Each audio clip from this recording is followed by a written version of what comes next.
Muchas gracias. Hi, everybody. Welcome.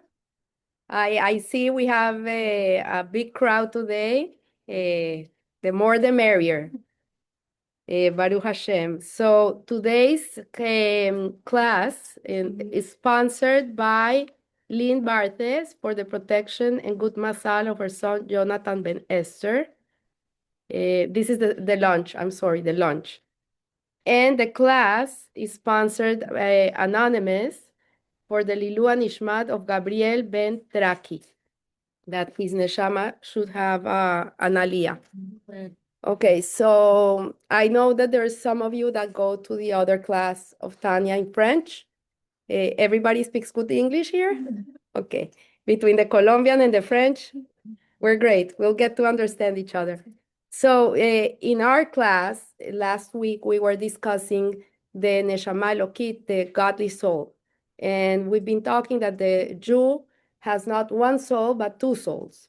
And this really creates a havoc within us. If you look at history, most of the psychologists were Jewish, the ones that came with these theories of yin and yang and the yid and the I don't know very well psychology, but they talk about a duality. And it's mostly the Jewish psychologists that felt this discrepancy within them. The Alter Rebbe, Rabbi Shneur Salman of Liadi, is talking about this almost 300 years ago already. So it's something that is real. It's in the Zohar, and we are very complex.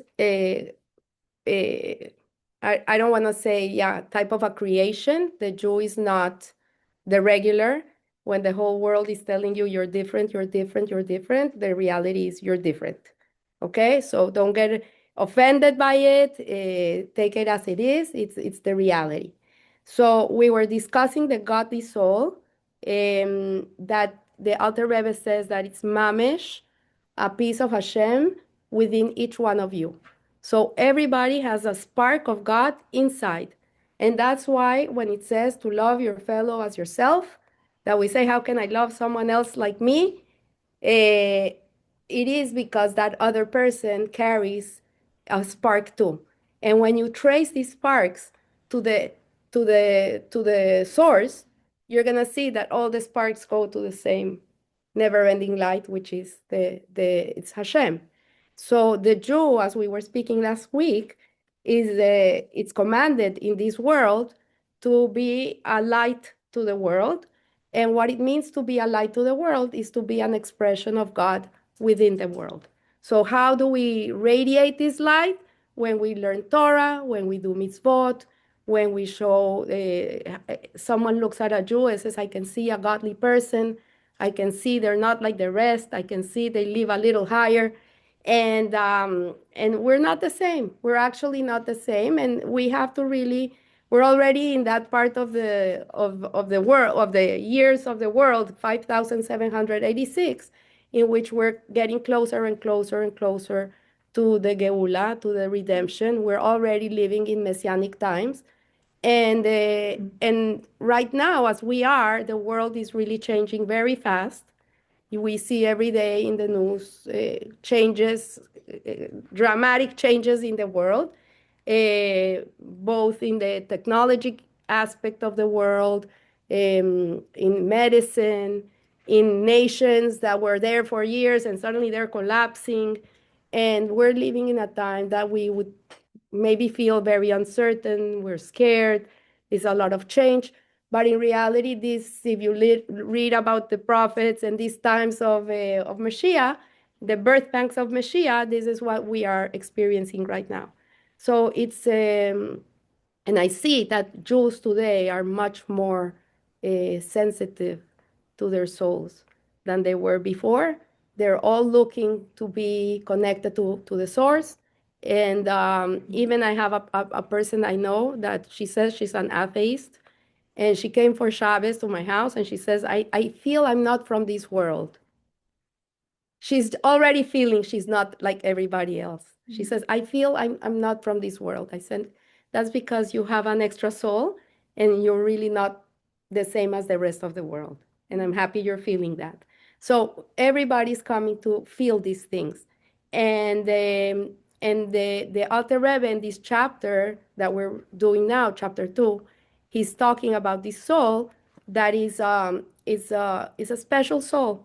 Because it is mamish, a spark of Hashem within us, and that we should really take it seriously because it is serious. And when they say that we're the chosen people, and we discussed this last week, people would say we're chosen for what? For a Holocaust, for us October 7, to be hated around the world, mistreated.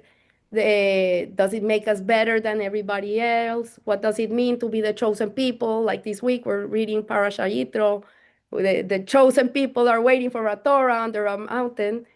And we are chosen to be that big brother of the world, to be that light that comes into the world to show the rest of the world uh, how to live in an ethical, moral, dignified way, according to our Torah. And to most of it, the most important part is that the whole world comes to realize that there's only one God, like Yitro. So we have this parasha Yitro. And who was Yitro? Yitro was this. He was the number one idol worshiper of the times.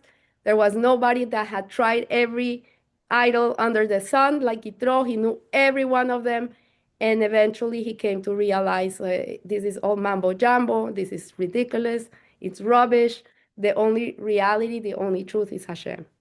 And that's why this parasha of the giving of the Torah, that you would think, why isn't it called Mount Sinai, Har Sinai, Luchot, Moshe Rabbeinu, is given the name of Yitro, because he was able to transform that darkness that he carried, which was really tuma, it was really dark. It really came from the three totally unclean klipots, which we were talking also about these three totally unclean klipots. For those that don't remember the terms, uh, is the things that Hashem creates that he hates, but he has to create them in order for us to choose him.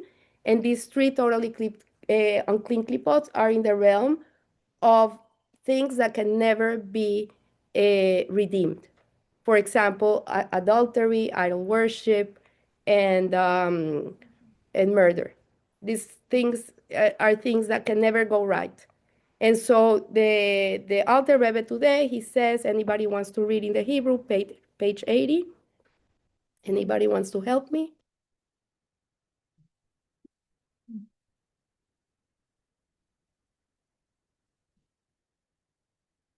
ודכתיב בני בחורי ישראל, בנים אתם להשם אלוהיכם. פירוש כמו שהבן נמשך ממוח האב, כך כביכול נשמת כל איש ישראל נמשכה ממחשבתו וחוכמתו יתברך. So as it's written, my firstborn son is Israel. So it's saying, it's my firstborn. This is in the Torah. And you are children to the Lord your God. And this means that just as a child is created by being drawn from the father's brain, so too the soul of every Jew is drawn from God's thought and wisdom, as it were. So now he's going to go and he's going to start talking about the relationship between the father and the child, and how when Hashem created the world, the first thing in his thought was the Jewish people. And the whole world was created for the Jewish people. Everything, every tree, every grass, every creation of this world was created for the Jewish people. And that's why it says that if a Jew was created last, but it was first in thought. This is the first thing he thought about, was these people he dreamed about.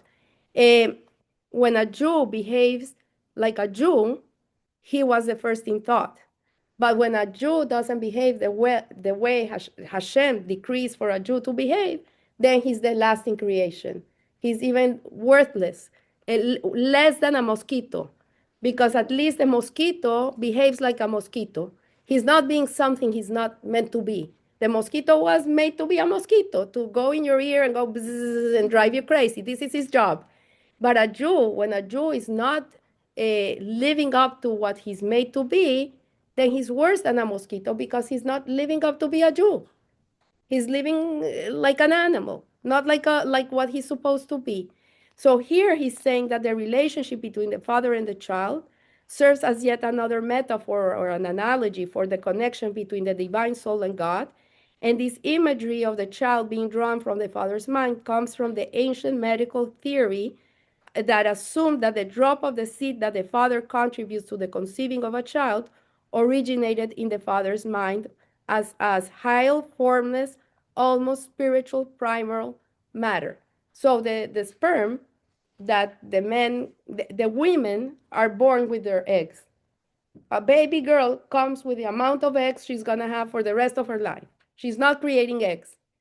Obviously, every time she ovulates, some eggs come out, but the eggs come, the amount of eggs a woman's gonna carry with her, come with her since I think it's even from the mother and the grandmother. It's like we already come with the amount of eggs, but the sperm is something that the man creates constantly.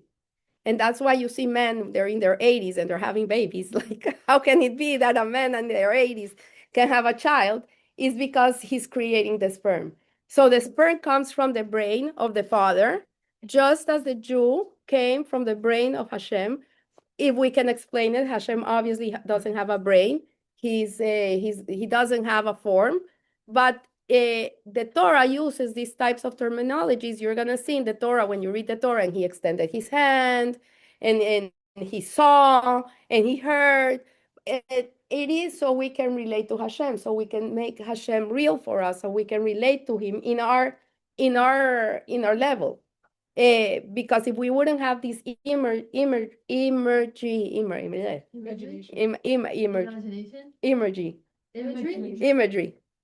if we wouldn't have this way of like in our heads trying to understand it by a metaphor or an analogy, we wouldn't be able to understand these concepts. So what he's saying here is that just as the father contributes when he's conceiving a child, the father puts in this semen, this drop of semen, which really is nothing. It's nothing. It's like the chokhmah. What is? It's something in potential. And the baby, all the white part of the body is made by this drop of semen. So all the white of your eyes, your bones, the everything that's white in the body comes from this drop. The woman, everything that's red within the baby, like the blood, the vessels, everything that's red comes from the mom. Okay? So what he's saying here is that from something that is really nothing. It's formless, it has no shape, no form, no nothing. Then this drop descends through the body, becoming increasingly solidified and physically until it finally takes shape and form as a drop of seed that will grow and develop into a child. So it's interesting that this week we celebrated Tu B'Shvat. When you plant a tree, you put the seed in the ground, but the tree doesn't come out from the seed. This seed disintegrates in the ground, it disappears. And suddenly, I don't know what it is, but it has a certain component, and then the tree comes out. So the same way when a woman is conceiving a baby, this drop will grow and develop a baby when it unites with the egg. So what it says in the case, the connection between father and child far transcends the physical and touches on the roots of their being in spirit. So the father in our lives is a very important figure. Sadly, many fathers don't know how to be good fathers. It's sad. But the relationship is very profound because it comes from his brain. So the baby is united to the father from the brain to the toenails. Even the nails come from the drop.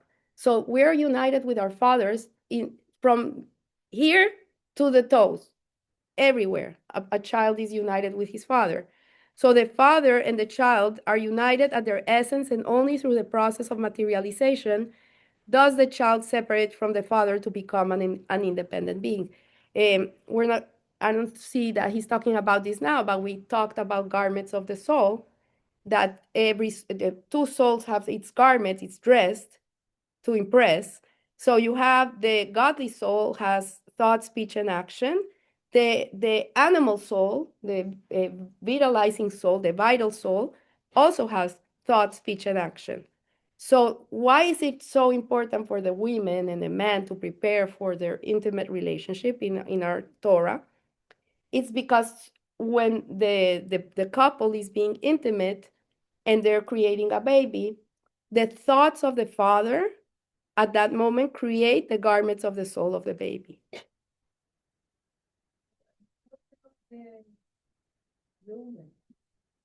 The woman is an incubator. Yeah, but your thoughts don't matter as much during like The woman usually doesn't have bad sick thoughts. Like the woman generally when she's with her husband, she's just with her husband. Like maybe she's thinking about a baby, I want a baby, or but she's thinking about the moment. But men, and I asked my husband if it's real because I couldn't believe it. I said, is it true that you have these very ugly thoughts in your heads, like with women in general, and you're thinking about crazy stuff? He says, Margie, that's the brain of a guy. And that's why men have to learn Torah all day. That's why they have to be so hyper-focused in their Torah. And they have to wear tzitzits, and the tzitzits hang on top of the organ so they can remember about the mitzvahs, and they can be continuously realigned with their mission in the world and their connection to Hashem. The woman is a creator. She's like God, like she's the hand of God in the world. A woman is all day working for the family, thinking about the children, thinking, what am I gonna cook tonight? Oh, I have to clean the house. Like we're thinking about our homes, our families. How do we help our husband feel better about himself? Our thoughts in general, a woman has very holy thoughts. She's always thanking Hashem. Always, she's in the car. Thank you, thank you, thank you. All day. She found the parking spot today. Thank you. We're all the time very connected to Hashem. The woman is a kenegdo of the husband. She's an aid to the husband. She's a helper. The husband is very poor guy. Really, the poor guys. You have to have you really have to have rahamim towards them. Poor guys. That's why when you walk in Israel and the guy is coming and he looks the other way and we get offended, he can't look at a woman. What is he? No, he can't look at a woman because his thoughts are gonna go crazy. It's the makeup. So here what's saying is that's why when the husband and the wife are gonna unite together, there's such a preparation for that night. That's the whole thing of the Nida, and I'm not gonna go there because it's a different shiur, but there's a preparation so the husband can prepare himself with the whole idea of bringing a child into the world and all these things, because he needs to prepare himself for that, because the woman is prepared, we're ready. And so the what he's thinking about, since this sperm is coming from his brain, the thoughts affect the garments of the soul of that baby, of thought, speech, and action. And what it means is that sometimes there's people in this world that really have it hard expressing themselves. Not easy for them. And it comes from that. But the good news, on the other hand, is that you can always change your garments. Garments are not something that are here forever. Like I can put this on now and I can like take it off later on, it's warmer. Or you can wear your exercise clothes in the morning and at night you're beautiful, ready to go to a wedding. So garments are something that we can exchange. We can change them. And that's what it means to refine your midot. When a person is working on their midot, on their character traits, and they're refining and trying to be a better person and trying to connect to Hashem and be kinder and be more forgiving and more this and more that, that is the dress of a garment. Okay? So this imagery implies that at the child's very inception, he's part and parcel of his father's psyche, formed by the depths of the father's self through a complicated process the child crystallizes into being that is outwardly distinct, but on the most basic level is part of the father's spiritual self-identity. And so in this sense, a Jew is a child of God. In the same way, Hashem, in his essence, in his chokhmah of Asilut, which is the highest world, he emanates these souls uh, into the Jewish people, and they're created in the higher world. So the root of the divine soul within him, as its source, does not just result from a spark of divine will, but rather is a constant manifestation of the divine. And this is the soul level known as Yehida. So we spoke about the 5 levels of the soul, that we have 5 levels. We have a Nefesh, Ruach, Neshama, Haya, Yehida. So the Nefesh and the Ruach are within the body. The Nefesh is the, let's say, instinctive level of the soul. The Ruach, which is breath, is the emotional level of the soul. Then you have the Neshama, which is close surrounding, is the intellectual level of the soul. Then you have Haya, which is, the name says, it's like a lifeline of the soul. It's like a umbilical cord that connects these 3 levels to the Yehida, and it's also faith, because you have to like jump out of yourself to connect to that. And then you have the Yehida, which is that level of the soul that never descends to this world. It's always up there with Hashem, and it's oneness with God. And this soul, we have access to this soul. I learned from Rabbi Simon Jacobson during Neila on Yom Kippur. It's the only time of the year that we have that we can really feel that level of the soul within us. So the focal point where all souls are unified into the one entity, where the soul lacks an independent existence and in reality is a portion of God on high, emerges, and all the disparate parts of the whole merge together and are subsumed within the divine. And this is the basis for the Hasidic concept of the Veikut. The Veikut means attachment. In the book of Rabbi Ramhal, Moshe Haim Lusato, Derech Hashem, he explains in this book why Hashem created the world. And why did he create the world? Because he wants exactly the Veikut. This is what he wants. He wants attachment. He wants us to really cleave to him. I remember many years ago, we were in a Pesach Seder in our community, and this man came, and we were becoming Balshuvas at the moment, and he was this very secular person, and he says to my husband, I think that religion is a clutch. It's a clutch. A clutch, a clutch when you break your leg and you need to grab to something so you can walk. And my husband says, yes, absolutely, it's a clutch. I'm not gonna say no. What's your clutch? What's your clutch? He says, if you're drowning in debt or you have a problem in your life, what do you grab to? And he looked at him like this and says, to God. He says, okay, like there's nowhere else to look. When we're in trouble, the only thing that we can grab onto is Hashem. And so this is the concept of Hasidic concept of the Veikut, which really means that we want to be attached to Hashem. We don't want to let go of him. And this is the godly soul. The godly soul only wants to be connected to God. That's all he wants. Doesn't care if it's cold, if it's hot, if is there money in the bank, there's no money in the bank, if I have a cold, doesn't care. The only thing this godly soul wants is to be in the Midrashat on Wednesday morning learning Torah. This is all it wants. Okay, I don't need to, I'll go later to the supermarket, I don't care. I have to be here. This is your godly neshama.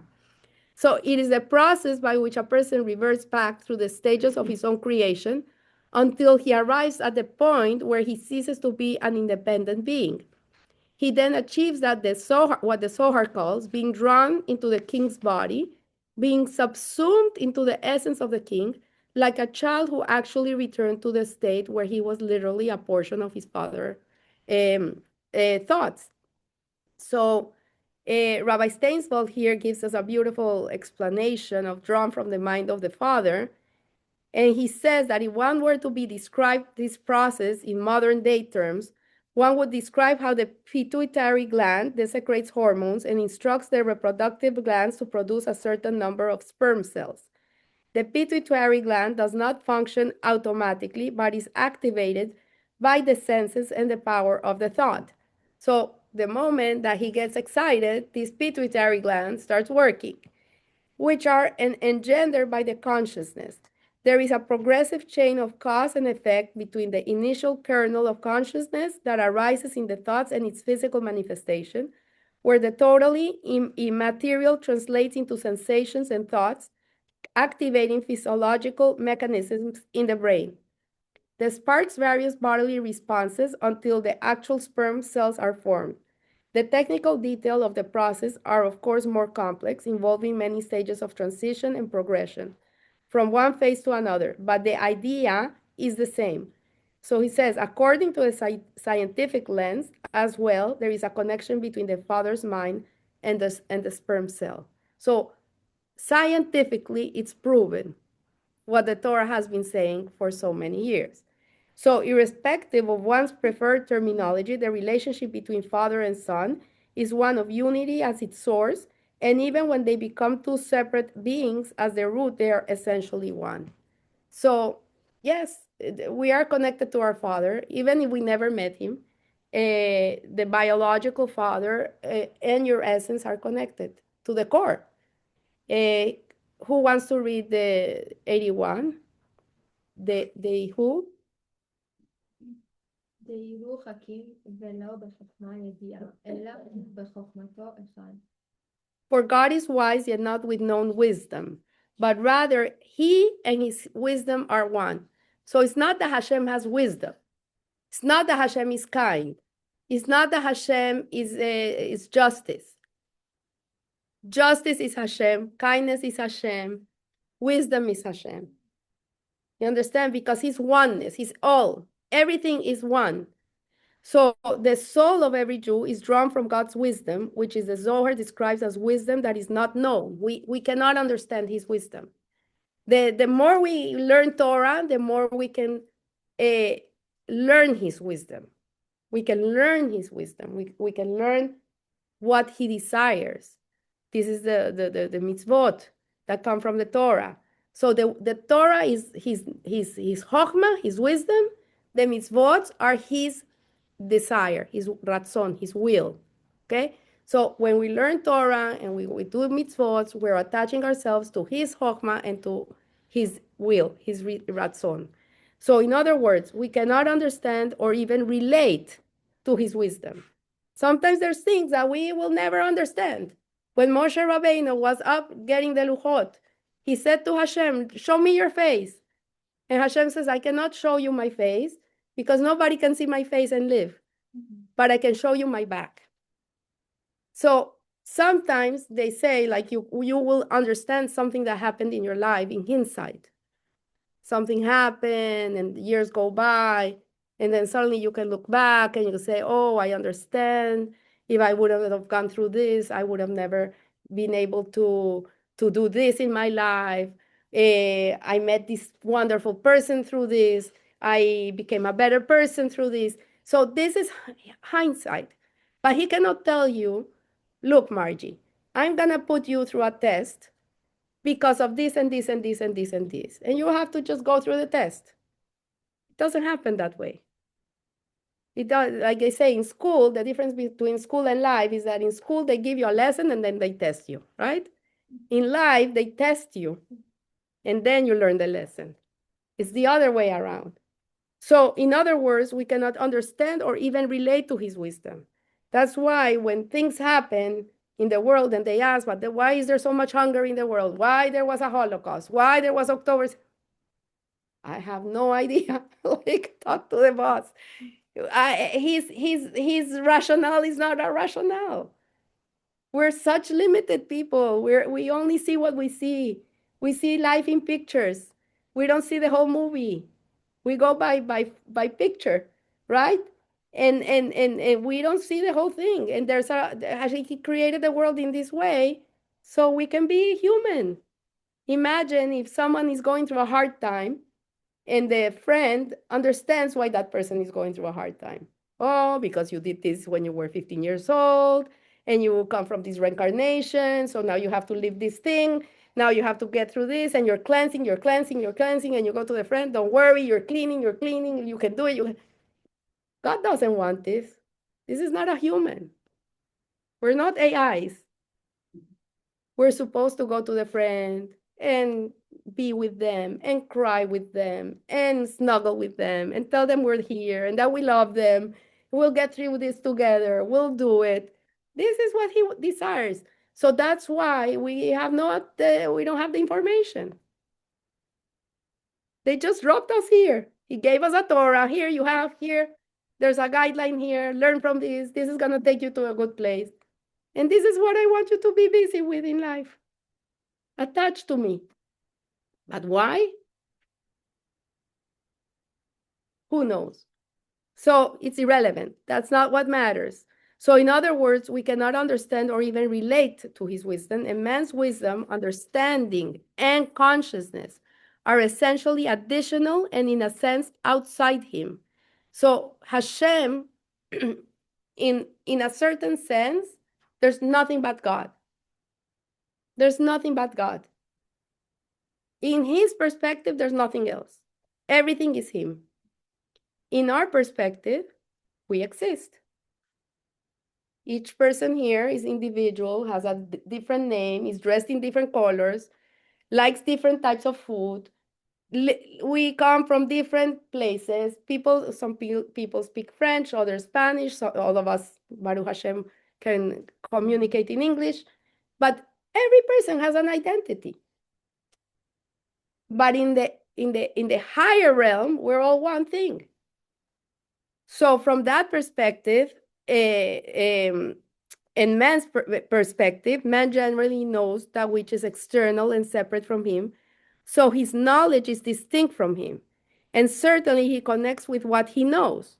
So we are going to experience our lives according to our personality, points of view. We're going to experience life according to where we came from. We're going to experience life according to our knowledge, the amount of knowledge you have or understanding of life. And this is your perception. So it says, and it's affected by it and even changed due to its influence, yet still his essence remains separate from his wisdom. So what he's saying is that our essence, our core essence, is not what we know. It's not what we experience. It's not our home. It's a piece of God on high. It's untouched. And so he continues saying, yet still his essence remains separate from his wisdom. And this is not the case with God, since there is nothing other than him. His knowledge is necessarily an inseparable part of his being. And as Rambam stated, he is the known, he is the knower, and he is the knowledge. He is the three at the same time. And what happened is that in the times when the Rambam came with this idea that Hashem is the known, the knower, and the knowledge, there was a big balagan in the Jewish world, terrible balagan, and the rabbis became infuriated with this that he said. He says, you cannot give appellations to Hashem. You cannot say that God is. You cannot say, enkel okeinu, enkel. You cannot say God is this because it's limiting Hashem. It's putting Hashem in a box. It's giving him a frame. And you cannot say this. So the sages of the Kabbalah, they come and they save the day, and they say that according to this perception of the Rambam, of this point, what the salud, sei gesund, and that means it's true, they agreed that this what the Rambam was saying was applicable only from the world of Atzilut down. So we know We'll repeat, Hashem created the worlds. He's the Ein Sof, never-ending light. This is a light that has no beginning, no end. It has no parameters. And then Hashem decided to create. One day he woke up and he decided, I want to have a world. So what did he do? Tzimtzum. He contracted himself. And by contracting himself, he created 4 worlds from the Ein Sof down. So he created a world of Atzilut, which is a world of emanation. He created a world of Beria, which is a world of creation. He created a world of Yetzirah, which is a world of formation. Then he created a world of Asiya, which there's a spiritual Asiya and a physical Asiya, which is a world of action, where we are. We live in the black tip point of the world of Asiya. This is where we are. It's black, pitch black. This is a world, a very dark world. What does it mean that it's dark? It means that it's dark because the revelation of Hashem is concealed within this world. You cannot see God, obviously.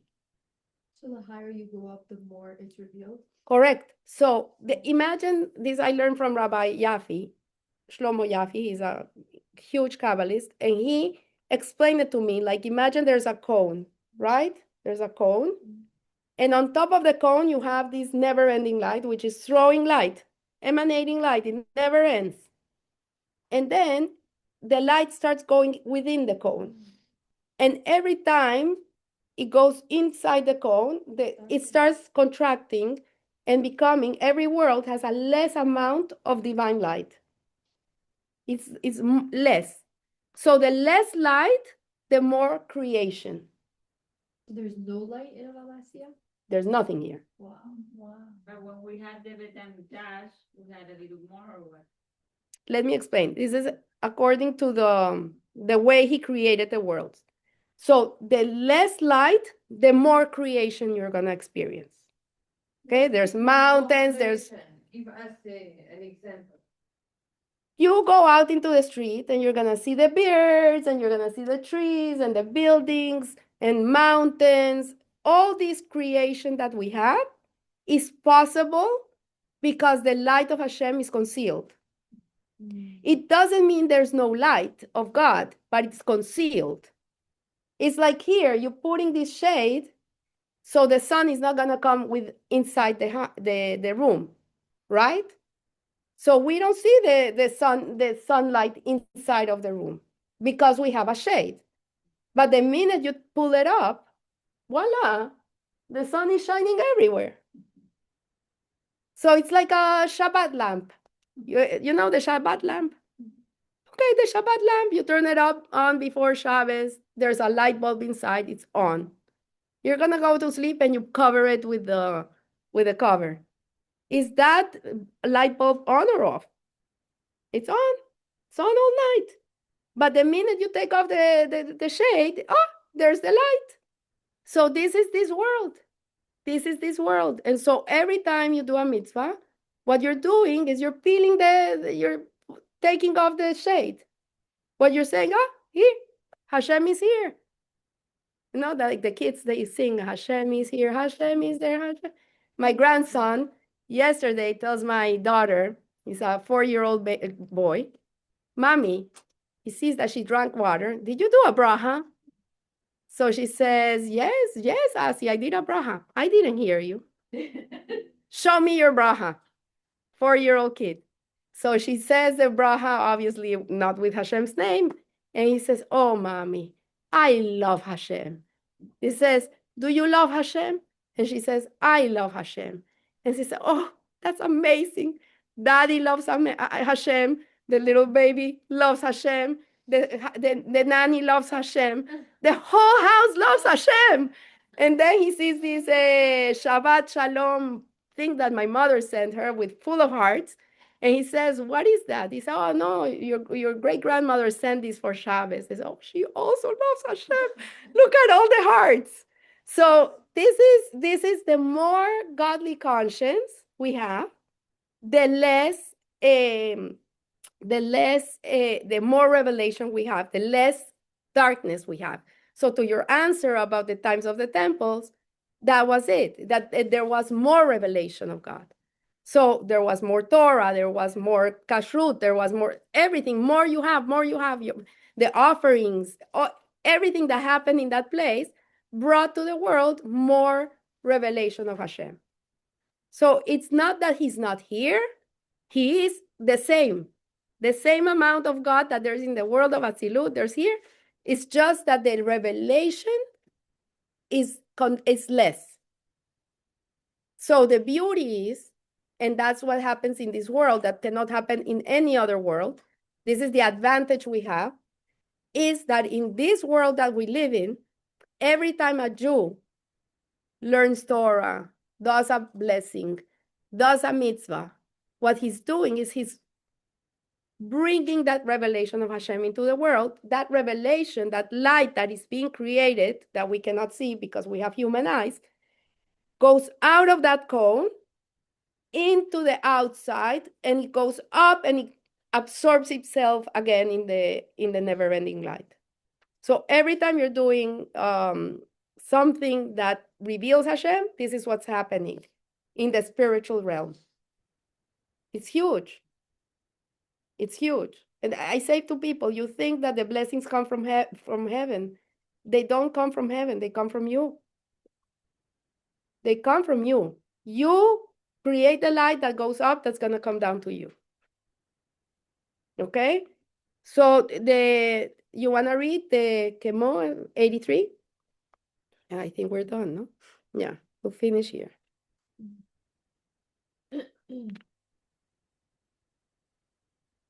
כמו שכתוב בפרדס מהאומת, וגם לפי קבלת האריזל, יציבה מילתה בסוד התלבשות אור אין סוף ברוך הוא על ידי צמצומים רבים, בכלים דחוכמה, בינה, דעת, האצילות, אך לא למעלה מהאצילות. Okay, so as stated in Pardes, Rimonim, by Rabbi Moshe Cordovero, according to the Kabbalistic teachings of the Arizal of blessed memory, as well, this concept is correct, specifically as it pertains to the mystery of the light of the Ein Sof, blessed be he which is clothed by means of many constrictions in the vessels of the Sefirot of the Chochmah, Bin, and Dat of the world of Atzilut, emanation through though not above Atzilut. So this is what he says. Yes, the rabbis are right. They're right to be upset. Hashem is not the knower, the knowledge, and the known. You cannot say this about him. It's sacroland. Like you cannot give Hashem a measure. But from the Ein Sof down through the Atzilut, Beria, Yetzira, and Asiya, you can say that he is the knowledge, the knower, and the known. Because he contracted himself. He made himself so small that he got into a Sefer Torah. So we, simple human beings, can connect to him and can learn about him and be attached to him. Okay? So I think, yeah? Okay. So much, Margie. Margie, your classes are beyond like